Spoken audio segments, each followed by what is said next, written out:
Il fait 27 degrés, j'ai l'impression qu'il en fait 35. Bonjour, public de Si Japon Corp. Je suis actuellement en famille en Chine. On est en train de faire une petite vidéo dans la ville de Wuhan.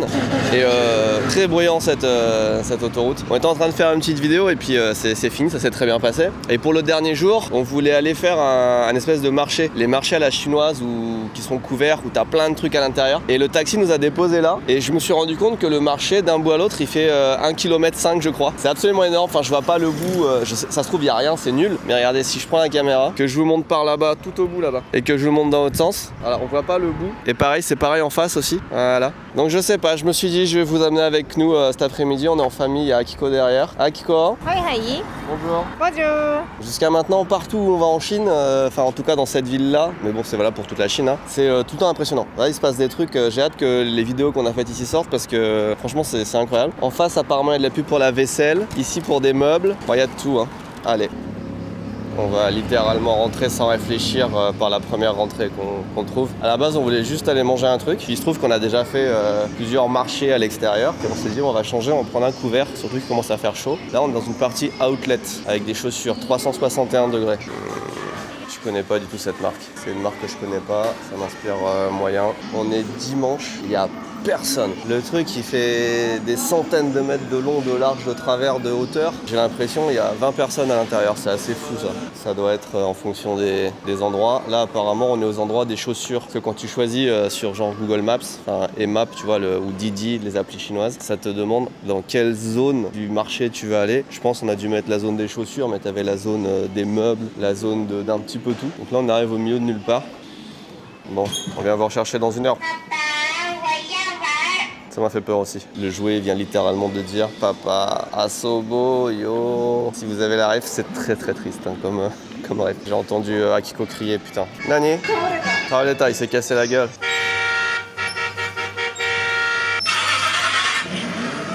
On rappelle que c'est un cheval. Dans la vidéo qu'on est en train de faire, enfin qu'on a fini, Wuhan, vous allez le voir, c'est une ville qui est débordante de vie. Il y a plein de choses à faire, à voir et tout, mais là, on est encore tombé dans un truc, tout est fermé. Putain, par contre, il y en a de la chaussure. Hein. Étant donné qu'il y a à peu près 10 fois plus de vendeurs que de clients, même le dimanche, je comprends que ça ferme. Et en haut, je crois qu'il n'y a aucun magasin d'ouvert. Voilà, on arrive dans la section des sacs. Ça va être full contrefaçon. Je sais pas si la caméra va être bien accueillie. Oh, ça fait longtemps que j'avais pas vu d'endroit comme ça avec autant de contrefaçon parce que ça a quand même pas mal disparu hein, de Chine. Avant il y en avait partout mais rien ça là par exemple. C'est pas Nike hein. Ah c'est pas du Louis Vuitton, c'est du KV. Kevin Vuitton. Ah puis là on a du GL. En fait je suis juste impressionné. Comment tu peux avoir, là c'est en centaines, mais peut-être même plus qu'en centaines de magasins de chaussures dans des endroits aussi vastes sans qu'il y ait de clients. Je comprends pas le business model. Parce que là il faut en avoir des clients pour écouler les millions de paires de chaussures qu'il y a autour de moi là. C'est un truc de malade. C'est ça, la Chine ils font que des trucs où c'est super grand. Des fois c'est réussi, j'allais dire c'est pas toujours raté. Comment ça fait pour tourner surtout? Voir le loyer il est gratuit, je sais pas mais c'est pas possible. Là, Loc a sa propre marque de chaussures, c'est pas ouf. Je disais justement avec on va pas acheter n'importe quoi en chaussures, mais là je vois des Loc Air. Attention, ça va commencer à marchander. 10 balles. La transaction est effectuée. C'est le pire truc parce que je déteste acheter des contrefaçons et je veux vraiment pas encourager ce marché là, je trouve ça vraiment horrible. Mais là, trouver des chaussures qui s'appellent Loc Air, je veux pas passer à côté quoi.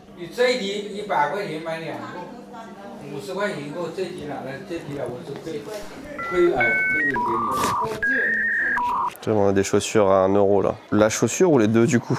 Après il faut s'amuser à trouver les chaussures qui vont ensemble. Ah c'est ça que je cherchais. Les Nike Axe Dance. Ça me rappelle des souvenirs. Et les M General Sport, qui ne sont pas des Converse. Ah bah là on a des Converse. Ah non c'est des Quaverse. Putain ils sont très forts. Et là on a un petit crocodile de Lacoste et ce sont évidemment des Off-White. Ok.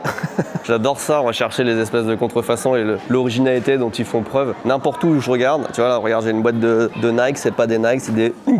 Il y a quelques années c'était vraiment partout qu'il y avait de la contrefaçon en Chine, dans n'importe quel magasin du centre-ville presque. Et aujourd'hui c'est un peu retranché là, c'est une zone vraiment spéciale parce qu'en ville c'est des grands magasins avec des grandes marques que tout le monde connaît. C'est aux antipodes de ce que je vois là que j'ai vu en centre-ville par exemple. Mais là c'est quoi où j'arrive là à l'étage, c'est quoi ce truc de mort? Là je me ferai attaquer par des zombies que je serais même pas étonné.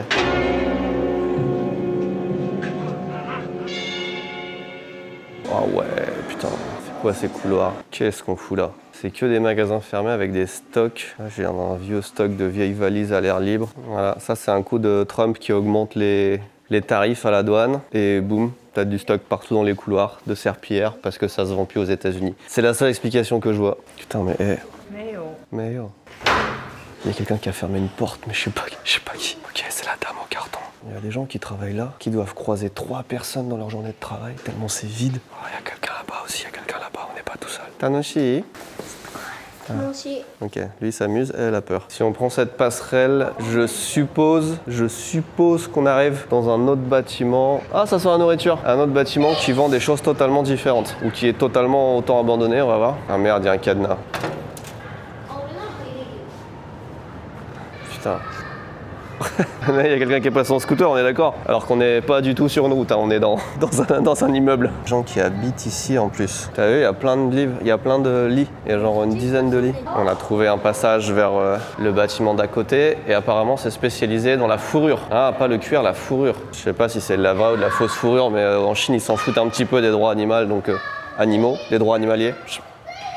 Bon bah même ambiance à l'arrivée. Putain mais c'est encore des chaussures, sérieux? Je pense qu'ils vont tout détruire au bout d'un moment là parce qu'il faut récupérer le terrain, il y a presque personne qui paye son loyer, il y a peut-être allez 10% des magasins qui sont ouverts et encore je suis super généreux, je pense que c'est plutôt entre 2 et 5. Oh des clients. Ah, ok. On vient de tomber sur le gang du centre commercial. Ah mais c'est que des gamins qui jouent au badminton, mais regardez ça, c'est incroyable, c'est quoi ce... Mec, c'est pas incroyable ce qui se passe. Le centre commercial, il est tellement inhabité. Là, je suis sur un escalator, il bouge pas. Que les gamins, ils viennent, ils mettent leur filet de badminton et ils jouent au badminton. C'est incroyable en fait. Ils font ce qu'ils veulent dans un centre commercial quoi. Alok, yatte.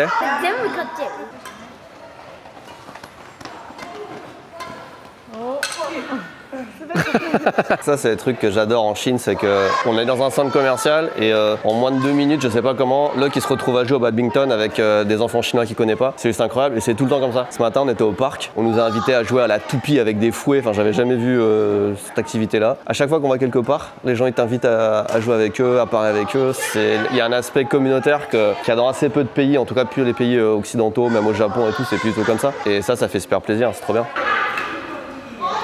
Les gamins qui font leurs devoirs avec un solo-ban, ça existe encore, c'est trop bien. Ce genre de centre commercial, c'est un endroit de passage, normalement il y a beaucoup de gens. Il y a les clients, mais aussi les gens qui travaillent, donc il y a forcément des magasins, des restaurants. À la base, on est venu pour manger, même si ça se voit pas. Et là, il y a tous les restaurants typiques qui, je pense, vont être vraiment pas chers, parce que c'est fait beaucoup pour les employés qui travaillent ici. Et on va avoir la vraie expérience, pas chère, authentique, avec du goût, mais tout a l'air fermé.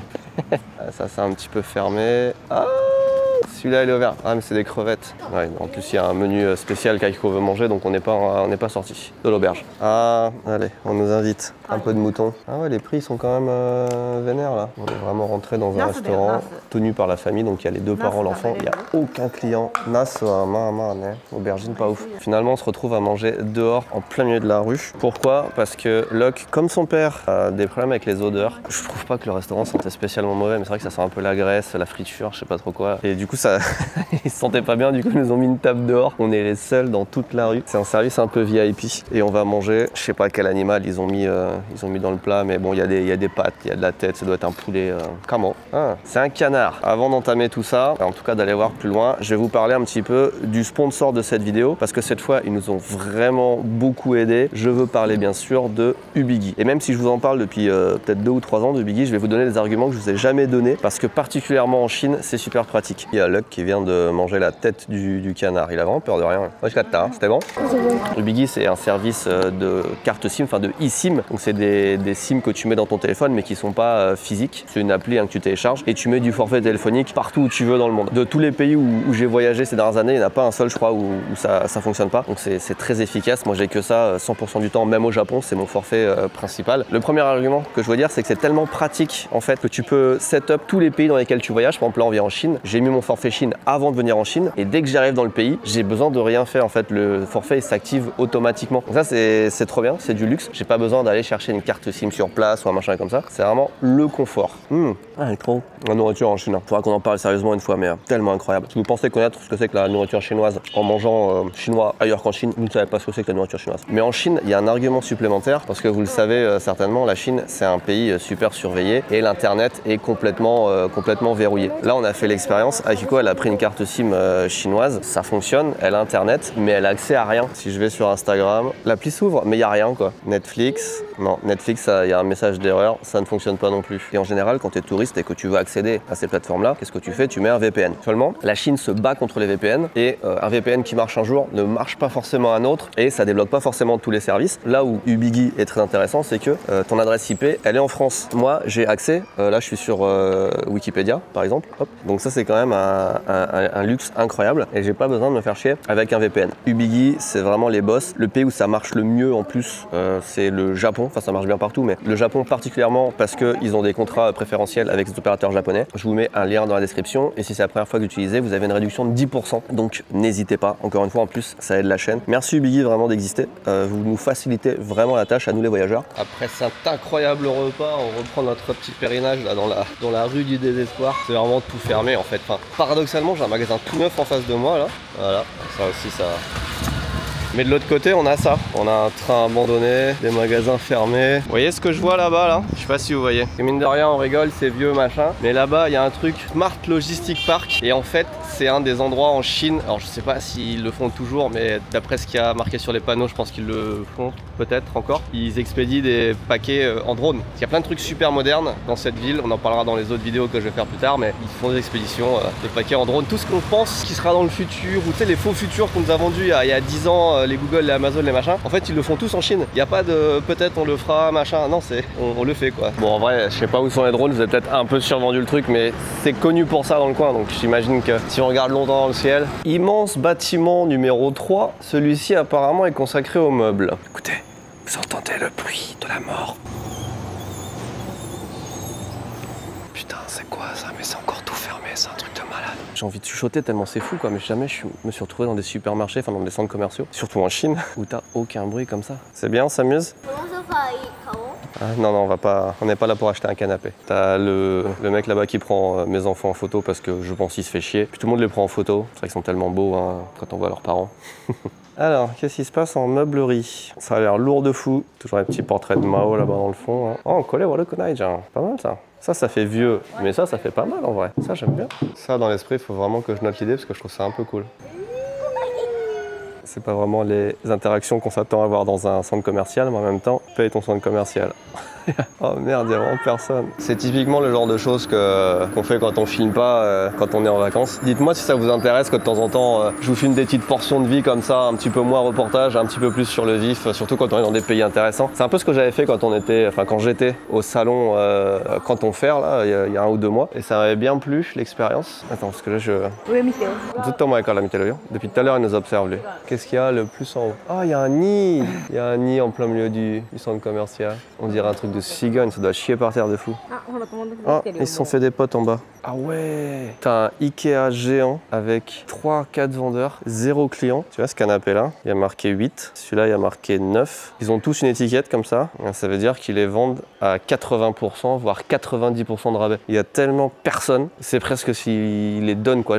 J'ai jamais vu des meubles à 90% de rabais, sauf si ça ferme quoi. Ah, c'est de là qu'ils partent les drones. Il y a marqué info de Akiko, c'est les premiers en Chine à faire de la livraison en drone. C'est pas dans un endroit comme ça que je m'attendrais à avoir ça. Et en haut, c'est la plateforme de décollage. Apparemment, ils le font, mais j'ai pas vu un drone depuis tout à l'heure. Hein. Ça, c'est un véhicule. C'est pas juste une charrette, c'est vraiment, t'as l'accélérateur dessus, c'est un véhicule. Bâtiment gigantesque numéro 5, on approche. Puisqu'on parlait des véhicules, je vais vous montrer un truc. En Chine, les voitures qui ont des plaques d'immatriculation bleues, c'est les voitures thermiques. Celles qui ont des plaques d'immatriculation vertes, c'est les voitures électriques. Donc là, on n'est pas en centre-ville, on est un peu à la campagne. Donc il n'y a pas trop de voitures électriques, mais malgré tout, regardez un peu. Ça, c'est une voiture électrique. Ça, c'est une voiture électrique. La petite là-bas, c'est une voiture électrique. Ah, il n'y a pas de feu. Ah, il n'y a pas de feu. Il n'y a pas de feu. Ouais, c'est un super mauvais exemple parce qu'il y a genre 9 voitures sur 10 qui sont pas électriques. Mais dans le centre-ville, c'est pas loin d'être moitié-moitié. Alors, il y en a une là. Alors, vaisselle. Ah, mais il y a encore des enfants qui font du vélo. Bah, Coco et Tan, j'en arrive les tâcher. Putain, mais non, bah non, oui, on vient très. Putain, c'est fou. Alors là, c'est spécialisé dans la restauration et l'hôtellerie. Donc, c'est que de la vaisselle. Donc, c'est un immeuble, il y a que de la vaisselle. Et c'est un peu, si vous connaissez le Japon, c'est le quartier de Kappabashi, mais dans un immeuble. Et on arrive, t'as des gamins qui font du vélo, ils font du drone. En même temps, encore une fois, on est dimanche, il n'y a pas d'école. Franchement, je regrette vraiment pas d'être venu ici. C'est pas ça que je m'attendais du tout. Ayant connu ce genre de marché dans une autre ville il y a plus longtemps, c'était vraiment la folie. Il y a des gens partout. Après, des trucs pas mal. Putain, ça fait de la moto dans le centre commercial. C'est fou parce que autant ça me donne pas envie d'acheter des chaussures ou des sacs en Chine. Par contre, de la vaisselle, de la porcelaine, du matériel de table, n'importe quoi. Là, oui. Et justement, Akiko cherchait un nabe pour faire la cuisine. C'est ce qu'on appelle la fondue chinoise, je crois. Si elle trouve pas son bonheur là-dedans, là, il y a un problème. Ouais, ça y est, elle a trouvé les trucs qui lui plaisent. C'est quoi? C'est pour faire la tangine, là, je sais pas quoi.